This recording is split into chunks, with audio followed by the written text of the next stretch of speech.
Brogan. We hadn't even gone live yet, and you get yellow carded. That's got to be some kind of record. It's like Uh-oh, yellow card Brogan. Hey, do me a favor, zip it up and let the woman speak. Which is ironic because you cut off me speaking with the yellow card. So most career advisors will tell you that dropping out of high school and joining a deathcore band is like maybe not the best career plan, but our guest today did exactly that. So Matt Jones was frontman for a band called Martyr Defiled, and somebody here is a huge fan of the band, so expect some geekery about that as well. But the band toured Europe, Australia, America. Today, Matt leads global AI strategy for Microsoft's Swiss FSI. So this is going to be a fun episode of the Backpack Show. Stick around. You're not going to want to miss it. Hi, everyone. Tim Kitzrow from NBA Jam and NFL Blitz, welcoming you to the Backpack Show. Your hosts, Chris Brogan, Kerry Gorgone, Boom Shakalaka. Backpack Show. Who'd you look at? I looked at Horacio Garcia Rojas, the actor from the show. What was that show called? Diablero. And that was fun. I just noticed that my dad has showed up. Hello. And Leslie's hello from me. And Leslie was at a conference last time and she had to watch us after the fact. But you know what happened? You have to thank our sponsor real quick because you didn't do it last time. I know it. You know, it's what we get for having sponsors, right? I'll start with, let's see, Chloe. Chloe Forbes Kinlan is a business operations expert. She has a really cool starter kit for Notion. So if you want to use Notion as your tool for building up your operating plans and whatnot, by the way, I've just gotten one of my clients wants to use Notion for us to interact with them.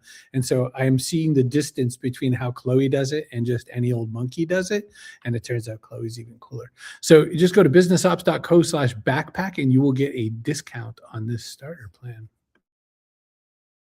People are waiting. We need to bring Matt out here. Hey, guys. Well, here we go. Hey, Matt, thanks so much for coming on the show today. Thank you for having me. It's a pleasure to be here. I want to start with the early stuff because you were in a really fun deathcore band called Martyr Defiled. And deathcore, for people who don't understand, I don't know, how do you want to define it? Because the way I would define it is that it is usually very aggressive music. It is music that is trying to express discontent and strong and important issues without trying to sugarcoat it. But there's like a split, right? Because there's the people that want to get really like the gore imagery and the kind of Slayer wasn't rough enough. And then there's what you did, which was a lot more thought-provoking. So how do you talk about Martyr Defiled and the music that you've put together? I don't think we've ever been described as thought-provoking before, so I'll take that one. So I guess just to preface, deathcore is a sub genre of the overarching kind of metal music, right? So which I suppose in and of itself is a subgenre of rock. But deathcore really came, including my band, right? We're off the back of MySpace profiles. I found our drummer through MySpace. He was just a guy that I messaged, and we had a mutual connection via this Danish dude who'd moved to Nottingham. It was all very organic, and I think one of the things that differentiated deathcore as differentiated as these kind of niche subgenres can be was that it was very localized. Like there was a very specific sound based on the area in which you came from. And I think most music genres post kind of Facebook, definitely post TikTok, all kind of meld into a very similar, you know, the sound of this particular music, it sounds exactly the same because the frame of reference is global now. Whereas when we were coming up, you really only interacted with the studio engineers, really interacted with other musicians from your local area. So there was in the UK it's a little different because we're quite close to each other as an audience. So there was a very much a UK deathcore sound. But then there was like the East Coast deathcore sound and the Canadian deathcore sound and the West Coast, and then there was different bands, and it all came very organically that this one subgenre had so many different flavors to it. And that's kind of why I started the band, because I fell in love with this genre of music. I fell in love with it, over the internet. I'm probably the first generation to really experience music as an internet product. I started the band. I was 17. I'd kind of started working as an assistant at a music venue near where I lived. So we kind of met a bunch of musicians and people that way. We formed it because of the venue thing. We did really well initially because I could do show swaps. So because I could put your band on at my venue and you can put me on over there. We gained some kind of traction, and then the rest was history in terms of how we went from there. But yeah, dropped out at 17. I managed to scrape past my what you guys would say high school diploma. We call that kind of our A2 levels, so the thing that you do at 18. Just about managed to get a couple of grades. I think my attendance percentage was in the 30s for my second year, and went on and toured the world. I promise I'll let Kerry get a question in. I was thinking two things when you were explaining all that. I was thinking, I think probably the first band in the genre that I knew is Whitechapel, I think, and then Cardiff. So like all these guys that from next door practically. I also think all the time about the fact that Spotify, they surfaced so much death metal in general, deathcore as well. Spotify was weirdly, at least in the greater Scandinavian region, like a big black map of it for a while. Isn't that weird that like when you came up, there was a tool just getting ready to start that was ready to receive your music? Yeah, well, this is the thing, right? Most of our biggest releases, people are still buying CDs, right? Like even the biggest album we had in 2014, No Hope, No Morality, that we still sold a bunch of CDs, right? What pains me is our Spotify numbers aren't perhaps as big as they could have been had we released those albums 2 years later. But we were so early on the times that people were still using Last.fm to show off the music they were listening to, right? People were still scrobbling and having to download plugins to their iTunes and make sure that you remember you had to make sure the artist name was precisely how it was on Last.fm, so it pulled through to the website, so you could have that on your MySpace profile and show everyone what you were listening to this week.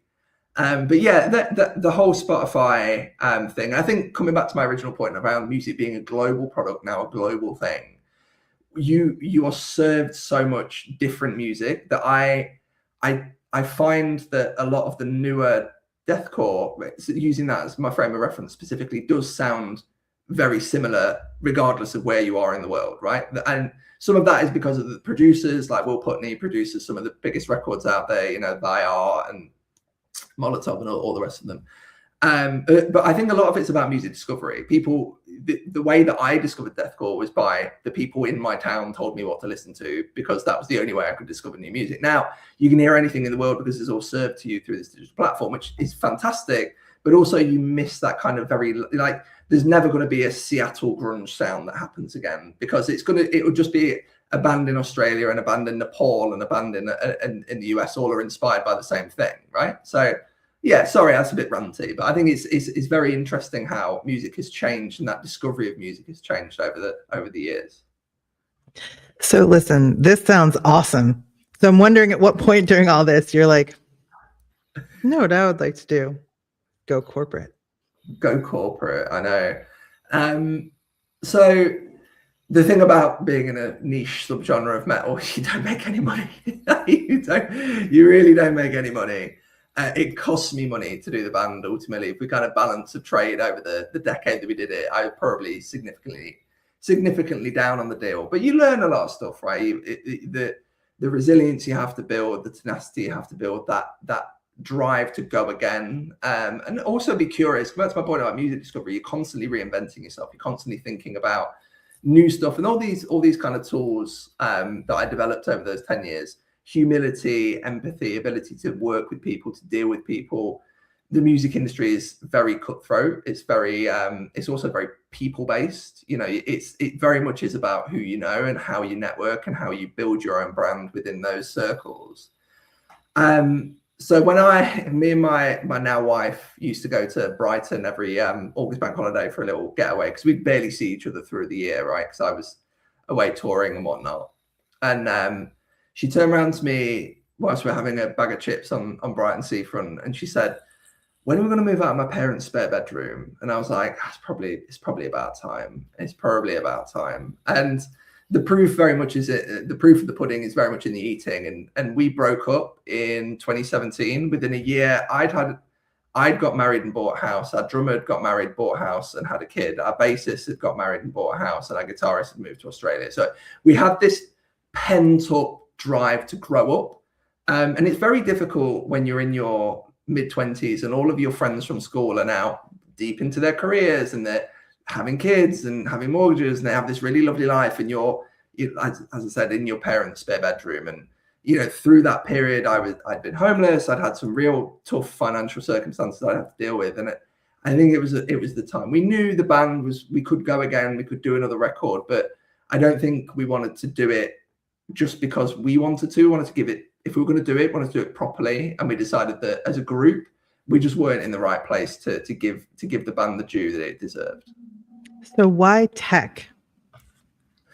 So another, I suppose, little known fact that when I grew up, I played a lot of Counter-Strike. This pre-band, pre-music. I was big into the Counter-Strike 1.6 community. I kind of used to go to like the LANs and compete in the 5v5 in the leagues, and not necessarily CPL or any of the big, super fantastic elite level Counter-Strikers, but I was okay. And because of that, I used to kind of build my own computers. You'd have to, these were the days where if you wanted the gaming rig, you had to go and buy a processor and buy a motherboard and buy a graphics card. You couldn't, they just weren't available with the power that you needed them to run the games that you were playing.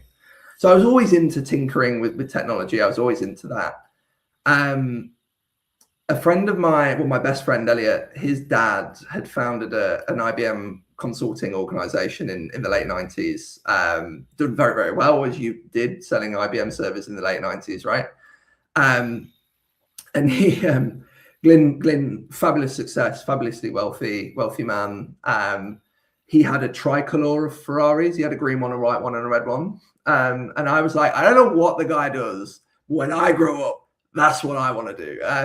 So when I kind of put two and two together and I realized that he'd worked in tech and that was something I held an interest in, and I developed all of these people skills and all of these kind of traits that I could maybe utilize. I spoke to Glyn, and Glyn said, listen, you need to go and cut your teeth and prove that you can do it. So he kind of suggested this is a role that would look like go do an SDR job for a tech company, see if you do it.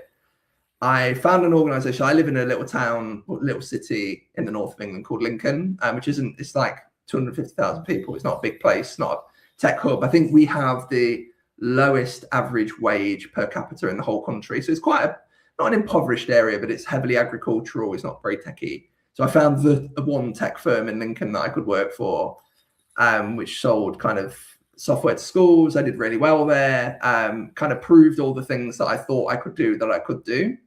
I then went back to Glyn and said, I've proved it. And he went, well, funnily enough, we're looking to kind of freshen our sales force up a little bit.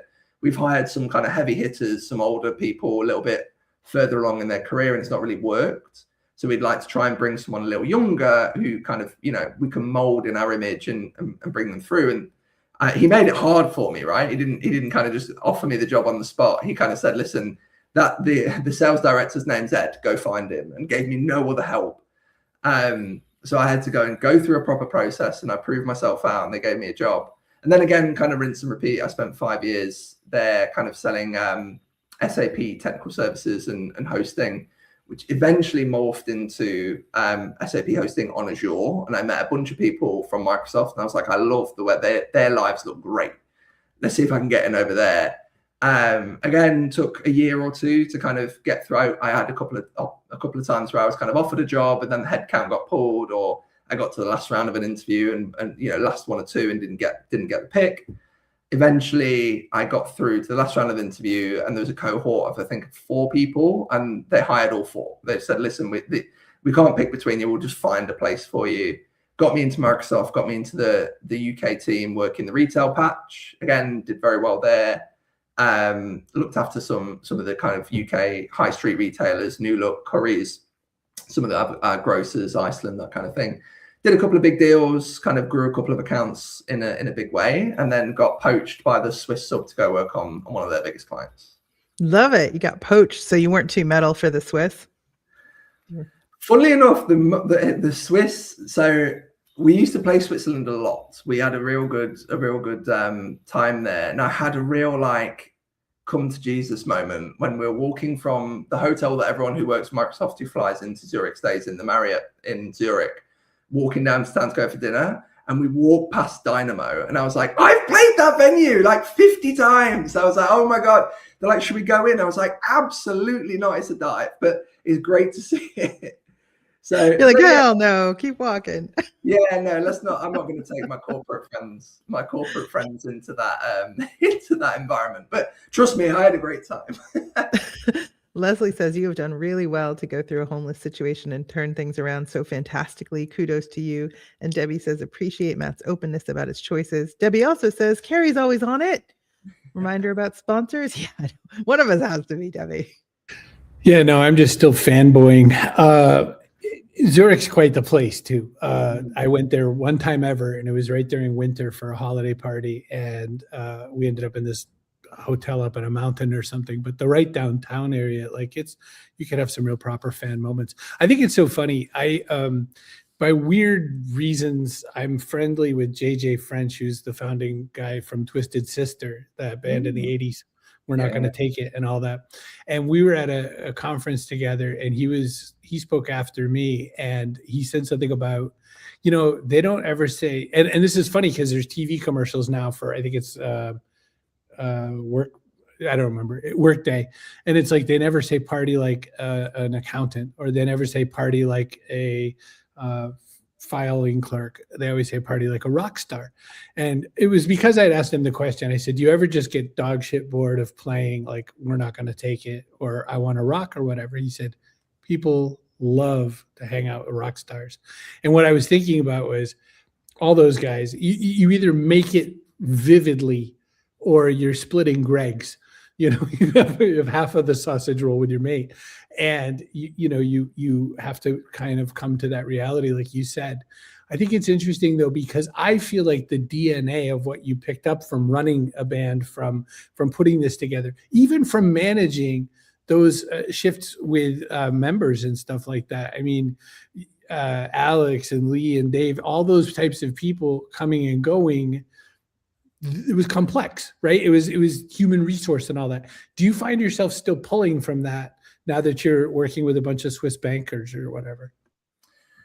All the time. Yeah, all the time. And I think it surfaces in different ways, right? I think the way that you present yourself is so important to how you're then perceived. And I think people think that you're not in control of that, but I think you really are. And I think one of the things that I took from the band, and listen, I'll give you an anecdote. So I as I said, I was a geeky little 15-year-old who tinkered with computers and played Counter-Strike with Americans. So safe to say I didn't have a lot of real friends, right? I was very much the bedroom dwelling was very different in 2005 than it is in the year of our Lord 2026, right? It's a very different thing. So I then worked as an assistant at this music venue, and as a result, I knew all the door staff for all the clubs in town, so I could get into any club that I wanted to underage because they were my guys. I would literally give like a guy his pay slip,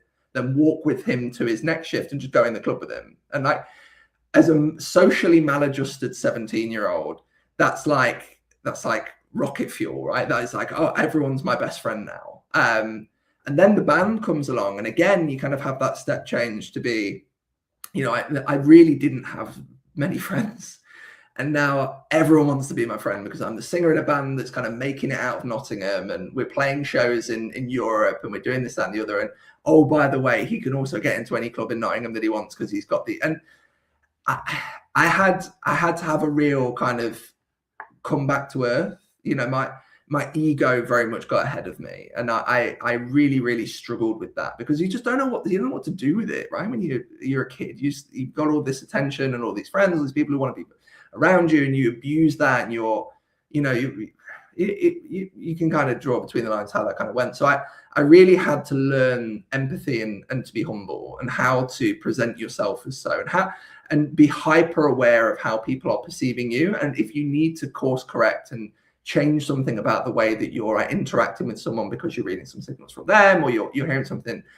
It's a very difficult skill to learn, and it took me years to learn it. And to your point, now that I'm kind of not just dealing with co-workers like I would have dealt with the other guys in the band, but also dealing with people who are interested in me because I've got an @microsoft.com email address, and that's interesting to them. They want to, oh yeah, you know, and you kind of have to have this sense of, how can I make sure that I present myself as I am, not as I want to be, right?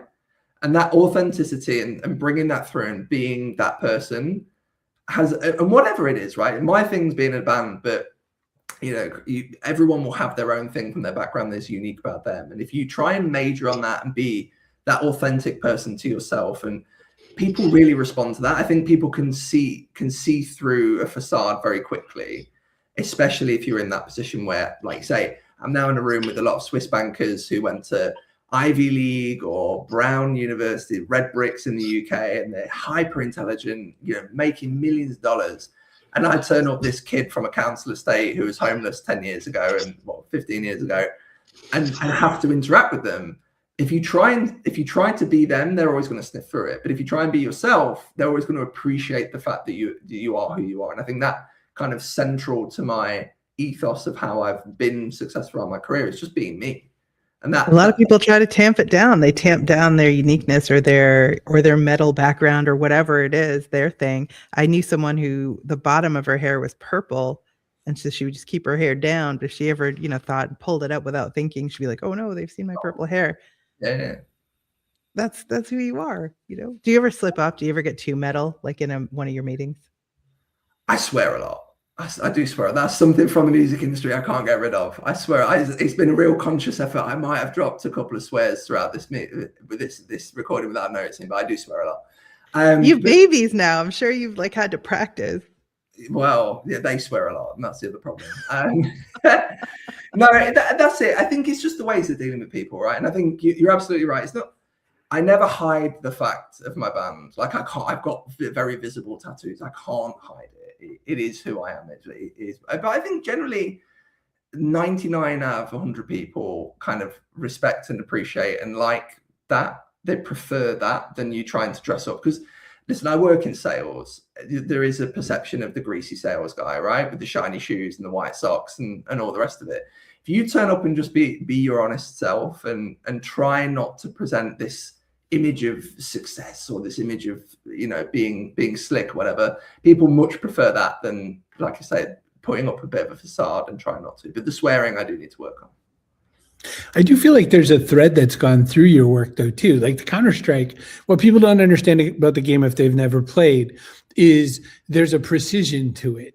There's plans, there's strategies. It's just like playing rugby or something. There's positions and roles, and if you don't maintain your lane, then you're going to let down your other people, etc.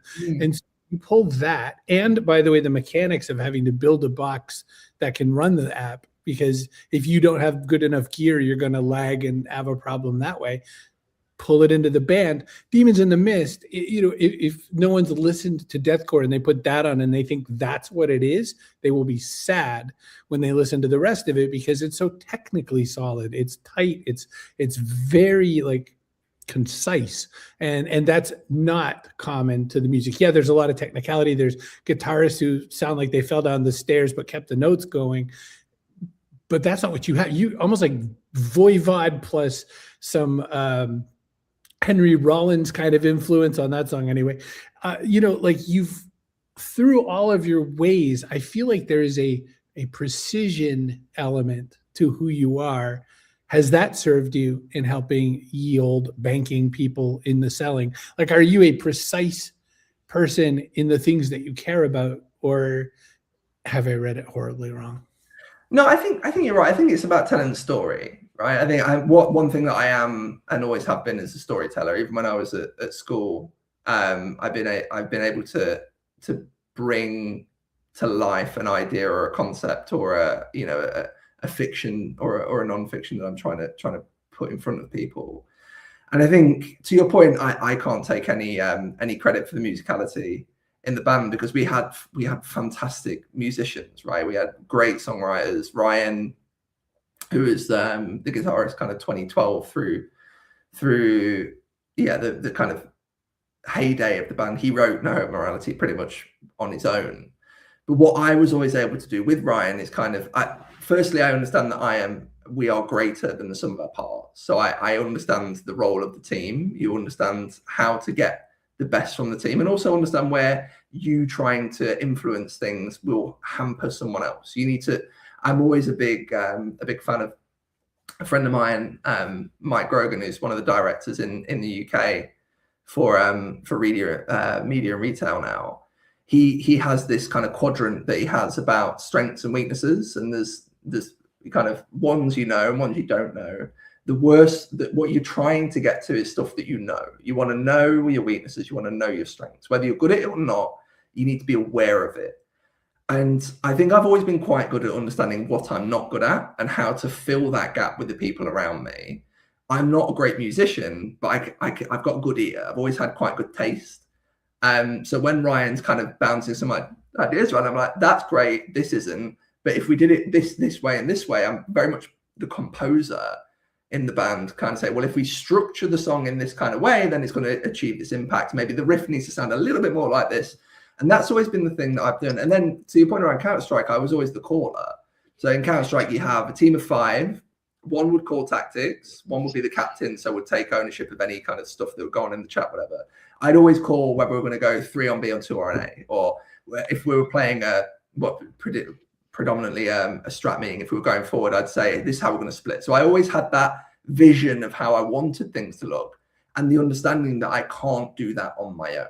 And that's maybe kind of the thing that I think you've kind of picked up on, that precision, is being precise and eloquent and able to put something in front of someone that they understand, take a complex idea and communicate it simply, and then be able to be part of that feedback loop. So you're saying, actually, I love what you did there, but it's slightly different. And that, I think, for leadership, for management, for kind of just being a good corporate citizen to kind of help your team around you, that's probably one of the biggest, especially as we move into this AI world where everything's natural language, and the ability to concisely put across an idea becomes more and more and more important.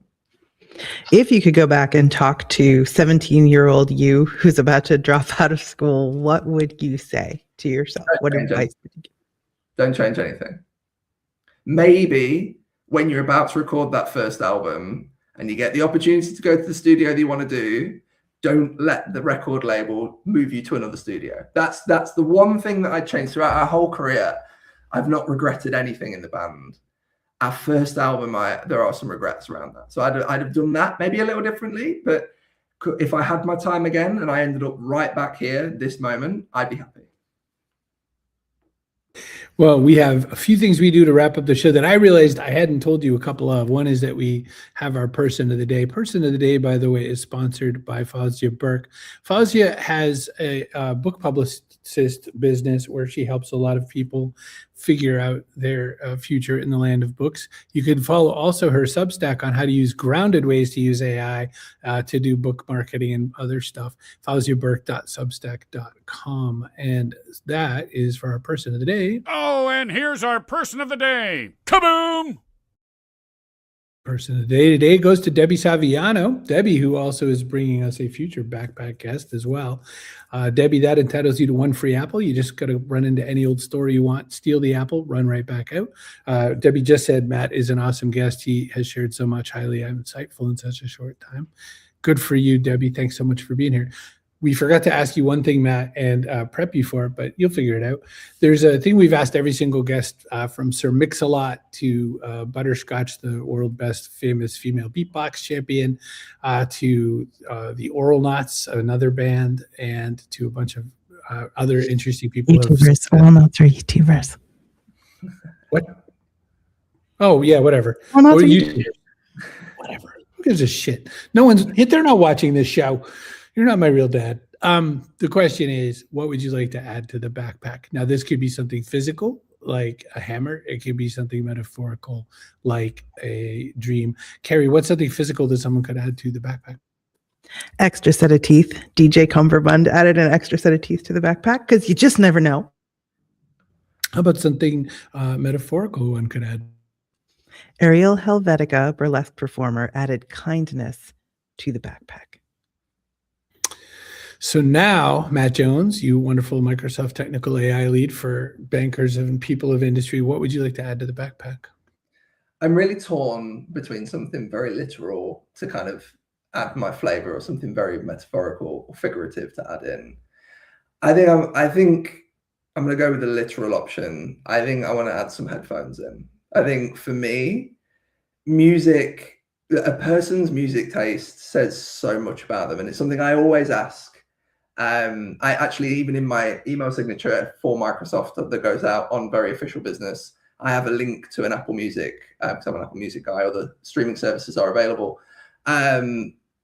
of just songs that I like at the moment. It is curated a little bit. I don't put some of the crazy heavy stuff on there, but I have a link, and I find it so important. And to learn through music, I think it's something that really presents you who you are. I love to find out people's favorite songs. I think you'd be surprised at mine. I think. But the whole song at your wedding, song at your funeral, and your favorite song, those three things, you ask those three questions, you're going to learn a lot about someone. Well, now we have to know. I can't stop this show. Song at your funeral, song at your wedding, and favor. What do you got? So, song at my wedding was "The Girl" by City and Colour, which one of me and my wife's all-time favorites. Song at my funeral would be "I Will Follow You Into the Dark" by Deathcore for Cutie. And my favorite song changes a lot. But right now, I think "Something in the Orange" by Zach Bryan is my favorite song. Which I think might be, for a metal frontman, a little surprising. I would have guessed none of those. But I'm friends with the band who supports Slash. So I'm not friends with Slash, but he runs with Miles Kennedy and the Conspirators. Right. And their musical taste is all over the crazy world. Alter Bridge is Miles. Their musical taste is like, Kool and the Gang and things like that. So listen, I want to talk to you 800 more bits, but I'm going to have to end the show. I will end with a real life story, though. My grandmother, rest her soul, when we were kids growing up, my parents, by the way, were DJs. They met being radio DJs back when that was a thing. And my dad was the nerdy morning news guy, and my mom was the sultry nighttime request person.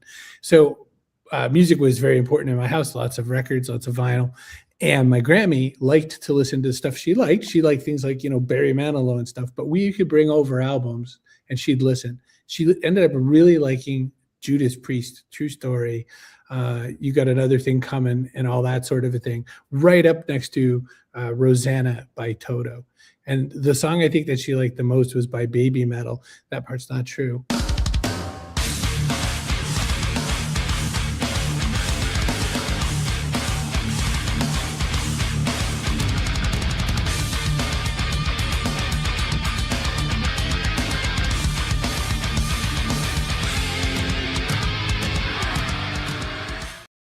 Finally, a true story.